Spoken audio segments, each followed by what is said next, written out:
शाम ढल चुकी थी और रात उतरने को थी।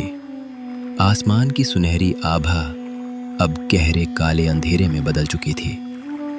ऐसे घने अंधेरे में काकतरुआ घाट पर खड़े थे तीन दोस्त, बिमल, बिशु और सौरभ, साथ ही गांव के और चार लोग। आज उन्हें गतम्ब नदी के उस पार चुरुलिया गांव में होने वाले रात के जात्रा नाटक में जाना था। नदी पार करते ही एक विशाल बिल झील नुमा जल क्षेत्र पड़ता है, जिसका नाम है काकतरुआ बिल। उसी बिल के नाम पर इस घाट का नाम पड़ा, काकतरुआ घाट।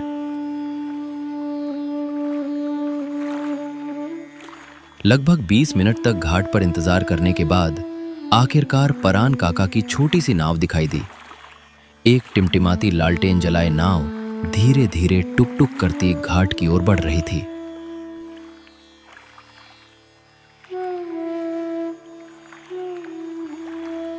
ओ परान काका, नाव जल्दी लेकर आओ, आधे घंटे से घाट पर खड़े हैं। क्यों रे, तुम लोग भी क्या कुंतीपुर का वो जात्रा नाटक देखने जा रहे हो क्या? हाँ गो परान काका, लेकिन तुमने कैसे समझ लिया? अरे, दोपहर से शाम तक लगभग 100 लोगों को पार कराया है। सब के सब कुंतीपुर के स्कूल मैदान में जात्रा देखने जा रहे थे। चलो, सब लोग जल्दी नाव पर चढ़ो और समय बर्बाद मत करो, मुझे फिर वापस भी आना है। लेकिन काका, तुम्हारी इस छोटी सी नाव में इतने लोग तो नहीं समा पाएंगे। 4 लोग नाव में चले, बाकी लोग अगली बार के लिए इंतजार कर लें। क्या मैं तुम लोगों के लिए सारी रात नाव चलाता रहूंगा? और भी काम है मुझे। जिसे नदी पार करनी है वो चढ़ जाए, लेकिन साफ कह देता हूं, इसके बाद मैं फिर नहीं आऊंगा।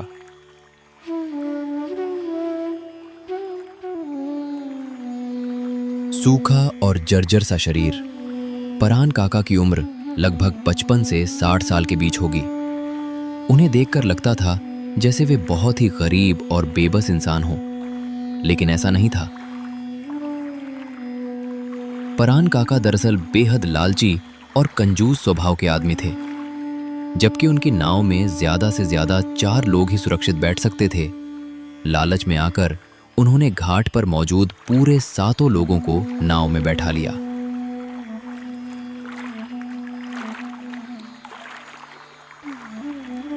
बहुत देर हो गई रे, लगता है यात्रा शुरू भी हो गया होगा।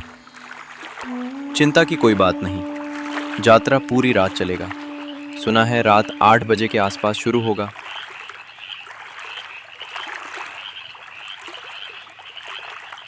रात की खामोशी को चीरते हुए दूर से जात्रा नाटक का शोर कानों में आ रहा था।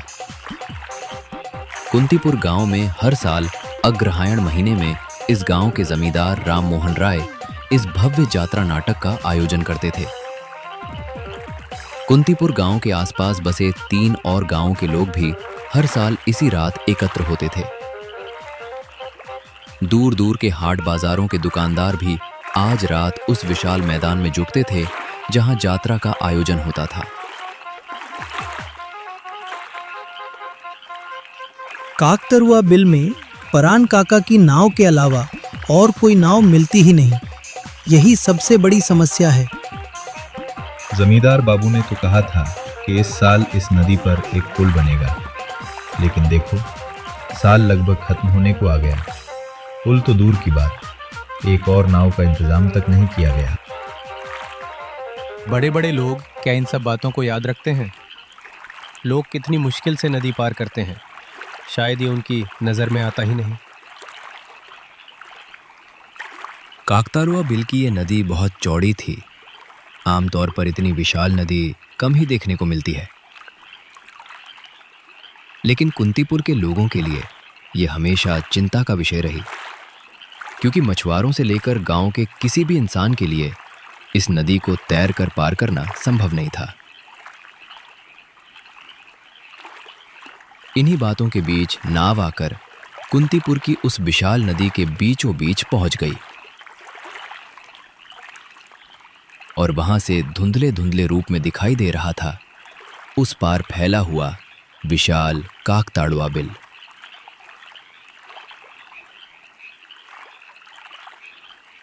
काकताड़ुआ बिल का रहस्य क्या कभी नहीं सुलझेगा? जन्म से ही सुनते आए हैं कि ये बिल अभिशप्त है। रात में कोई इसके आसपास से भी नहीं गुजरता।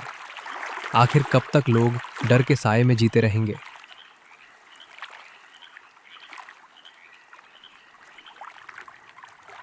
साल 1971 में इसी काकताड़ुआ बिल में पाकिस्तानी हानादार सेना ने सैकड़ों गांव वालों की हत्या कर उन्हें मिट्टी में दफना दिया था। तभी से कहा जाता है कि रात होते ही इस बिल के सीने को चीरती हुई कई लोगों की चीखें और सिसकियां सुनाई देती हैं। वे लोग जब नदी के बीच पहुंचे तभी अचानक शुरू हुई एक भयावह घटना। तेज शो शो की आवाज के साथ तूफानी हवाएं कुंतीपुर नदी के ऊपर बहने लगी और उधर परान काका की नाव मानो अब डूबने ही वाली थी उस अथाह पानी में। हाँ रे परान काका, अब क्या होगा? नाव जिस तरह डोल रही है, हम जान बचाकर लौट पाएंगे या नहीं, ये तो भगवान ही जानते हैं। अरे दादा, जल्दी नाव को किनारे लगाओ।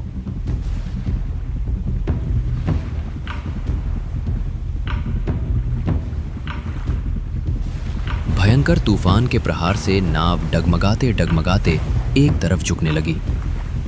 ऐसा लग रहा था मानो सबकी बचने की आखिरी उम्मीद भी अब बुझने वाली है। चारों तरफ शुरू हो गई दर्द भरी चीखें, जीवन बचाने की एक क्रूर और भयावह जंग। कोई है? हमारी मदद करो, बचाओ बचाओ। हे भगवान, रक्षा करो भगवान।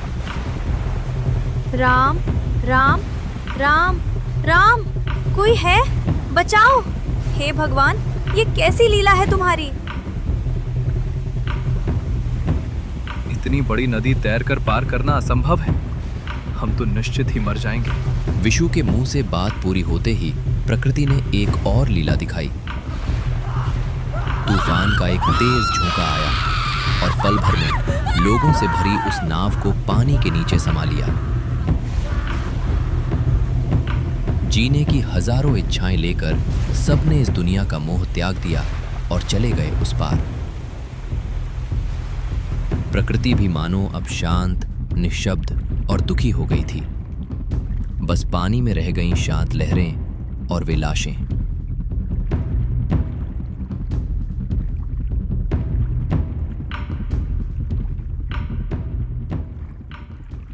उस भयावह रात के बीत जाने के बाद कई महीने गुजर गए, लेकिन उस रात के बाद से नदी का पानी हमेशा अजीब सा अशांत रहने लगा।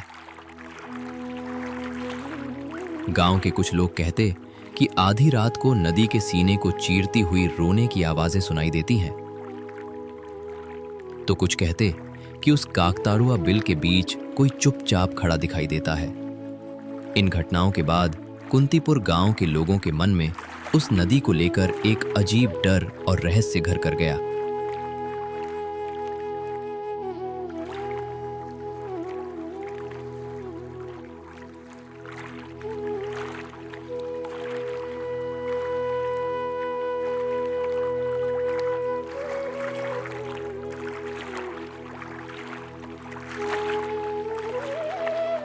अरे हारे रघु, सुना है कलू घटक को नदी पार कराते समय तुम लोगों ने नदी में कुछ देखा था।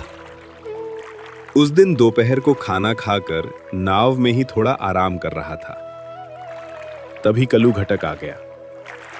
दोपहर करीब 3 बजे होंगे। जब मैं उन्हें लेकर नदी पार कर रहा था, तभी नदी के बीचों बीच जाकर देखा कि बिल के बीच जो बड़ा काकताड़ुआ खड़ा है, उसके पीछे कोई बहुत विशाल चीज खड़ी है। ऐसा लग रहा था जैसे वह गहरी नजर से हमारी तरफ देख रही हो।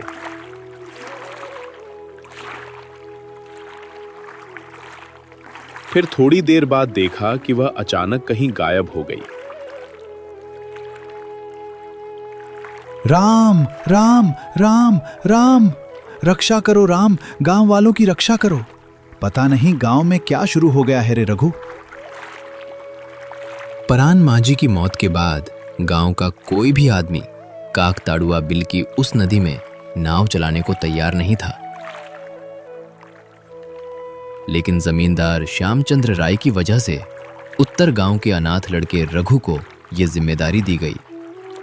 चूंकि रघु के माता पिता कोई नहीं थे, इसलिए जमींदार के आदेश पर नदी पार करने का किराया दोगुना कर दिया गया। और इसी फैसले के बाद रघु उस काकताड़ुआ नदी में नाव चलाने के लिए तैयार हुआ। तुम तो सुख में हो दादू। जितना डर, जितनी तकलीफ है, सब मेरी ही किस्मत में है। देखना, किसी दिन मेरी लाश भी इस नदी में तैरती मिलेगी। ऐसी अशुभ बातें मत बोल रहे रघु। भगवान हैं, वही तेरी रक्षा करेंगे।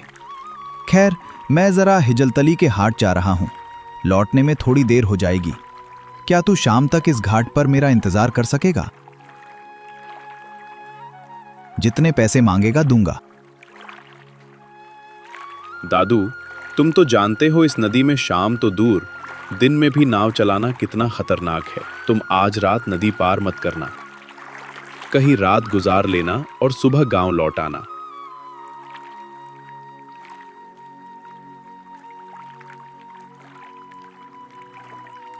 रघु की बात का मतलब समझने में हरन काका को देर नहीं लगी। अब उस नदी के एक तरफ काकताड़ुआ बिल का आतंक था, तो दूसरी तरफ नदी से उठती किसी अनजानी शक्ति की परछाई। हरन काका ने और कुछ नहीं कहा। समय तब शाम के 5 बजे थे। धूसर गांव में संध्या ढलते ही रात उतर आती है। जहां गांव के लोग सोने की तैयारी कर रहे थे, वहीं उसी समय कुंतीपुर गांव के आखिरी छोर पर बने एक छोटे से कुटिया घर में निराशा और पीड़ा का माहौल छाया हुआ था।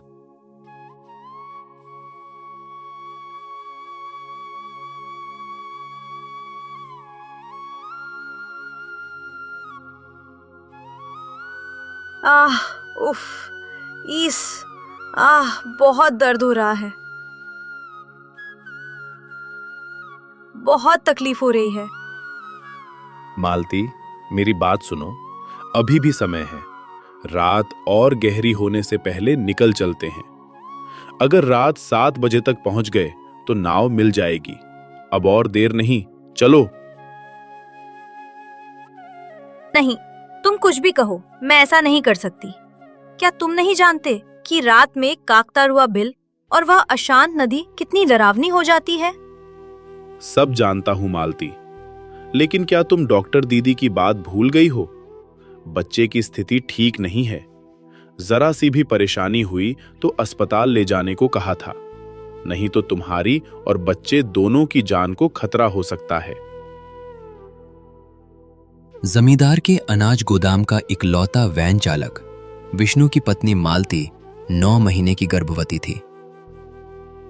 दिन भर कड़ी मेहनत करके जब शाम को विष्णु घर लौटा तो उसने देखा कि आंगन में घड़ा टूटा पड़ा है और मालती फूट फूट कर रो रही है।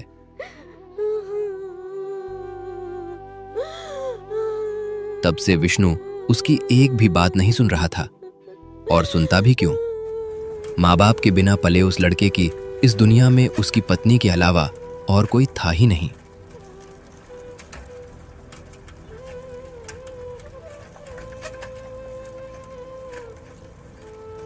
अरे ओ बहू, तू चिंता मत कर, बस थोड़ा सा और चलना है। देख, बस थोड़ा आगे ही नदी का घाट आ जाएगा। कानाई, अपनी दीदी का ध्यान रख। काकताड़ुआ की उस नदी को पार करते ही गांव का सरकारी अस्पताल पड़ता था। हालांकि एक दूसरा घाट भी था, लेकिन वहां से अस्पताल पहुंचने में लगभग 1 घंटा लग जाता। चूंकि वे लोग काकताड़ुआ बिल के रास्ते अस्पताल जा रहे थे, इसलिए मालती ने समझदारी दिखाते हुए अपने छोटे भाई कानाई को भी साथ ले लिया। लड़का दोपहर 12 बजे के आसपास मालती के धान के खेत में घास साफ करने गया था।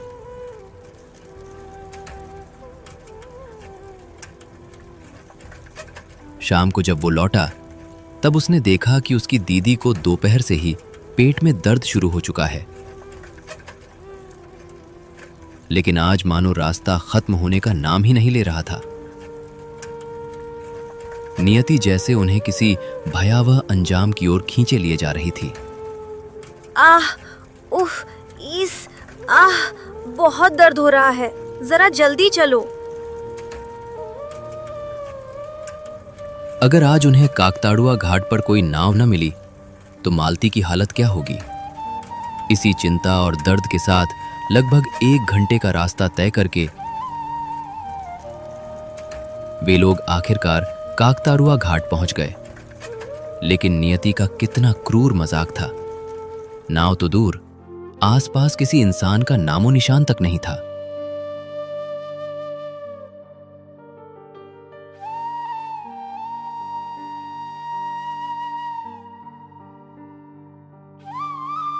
हे भगवान, ये कैसी कठिन परीक्षा ले रहे हो। मालती, अब मैं क्या करूं? कानाई, मैं पागल हो जाऊंगा रे। मालती की ये तकलीफ अब मुझसे देखी नहीं जाती। जब गहरी निराशा ने सबको घेर लिया, तभी अचानक उम्मीद की एक किरण सबकी आंखों के सामने चमक उठी। टिमटिमाती एक लालटेन और हाथों में 2 चप्पू लिए नदी के सीने को चीरती हुई एक छोटी सी नाव उनकी ओर बढ़ती चली आ रही थी।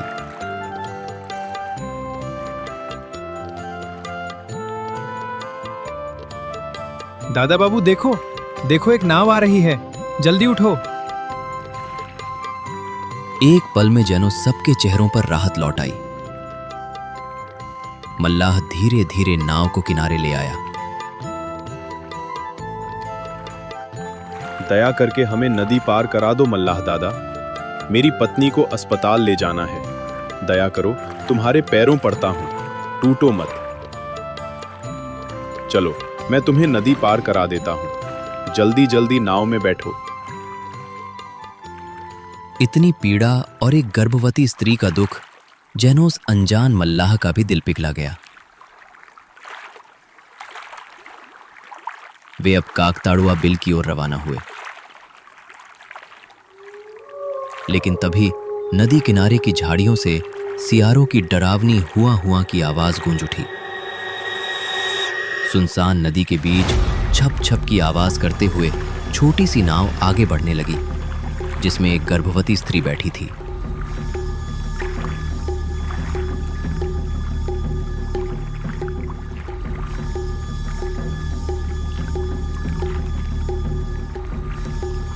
अच्छा दादा, कह रहा था कि आमतौर पर रात में इस घाट पर कोई नाव दिखाई नहीं देती, और आपको भी पहले कभी नहीं देखा। हर समय नाव नहीं चलाता, लेकिन जब तुम्हारे जैसे लोग मुसीबत में पड़ते हैं तब बिना कुछ सोचे चला आता हूं।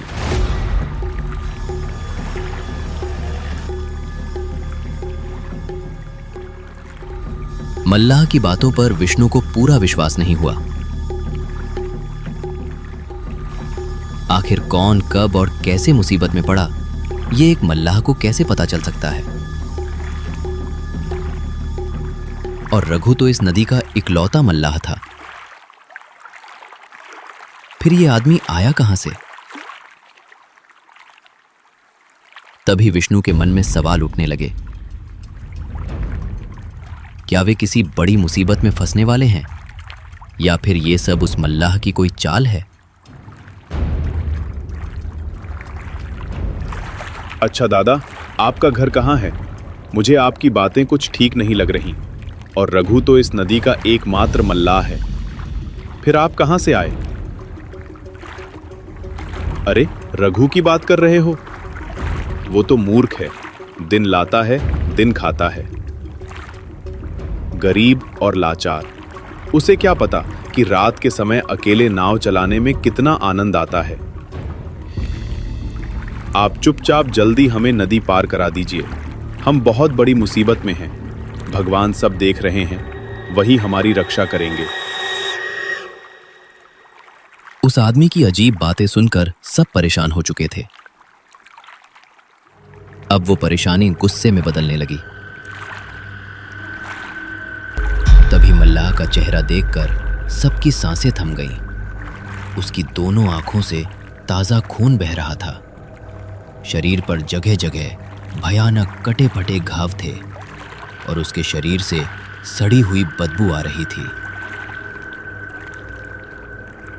अब सब जैसे पत्थर बन गए। विष्णु, कानाई और मालती के पास आगे बढ़ने का कोई रास्ता नहीं था। तुम सब मरोगे, सब मरोगे। मेरे साथ चलो, मैं सबको अपने साथ ले जाऊंगा। दया करो, हमें छोड़ दो, कोई है, बचाओ, बचाओ।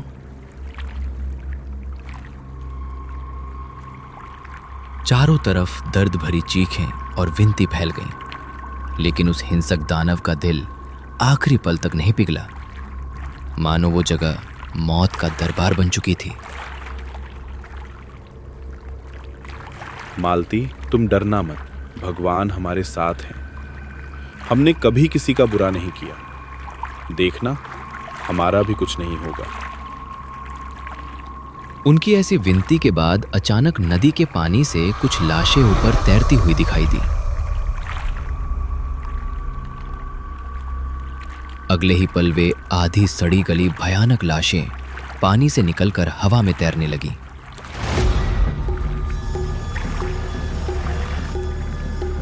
लेकिन उन्हें देखते ही नाव में खड़ा वो दानव अचानक ठिठक गया और चुपचाप खड़ा रह गया।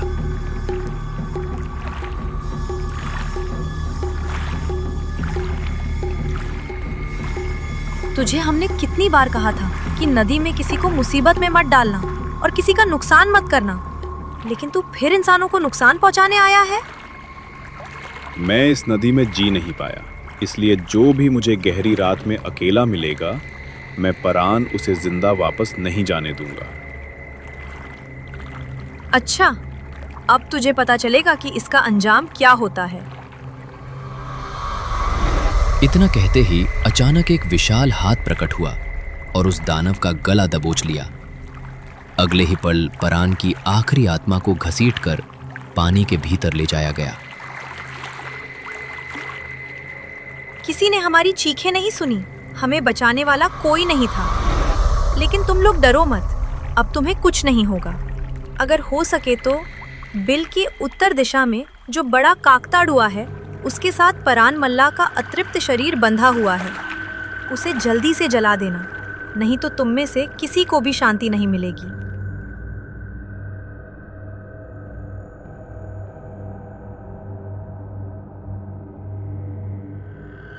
2 दिन बीत गए। मालती ने एक पुत्र को जन्म दिया। इतने डर और कठिनाइयों के बावजूद मां और बेटा दोनों अब स्वस्थ थे।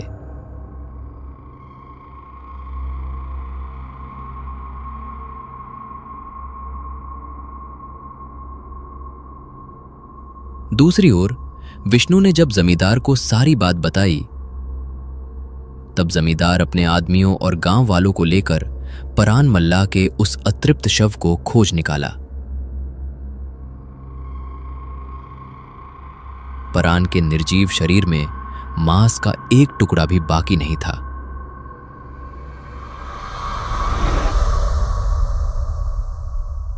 जमींदार श्यामचंद्र राय और गांव वालों ने मिलकर परान का अंतिम संस्कार किया। उसके बाद से कुंतीपुर गांव के लोग बिना किसी डर के काकताड़ुआ बिल को पार करने लगे। यही थी काकताड़ुआ बिल की डरावनी कहानी।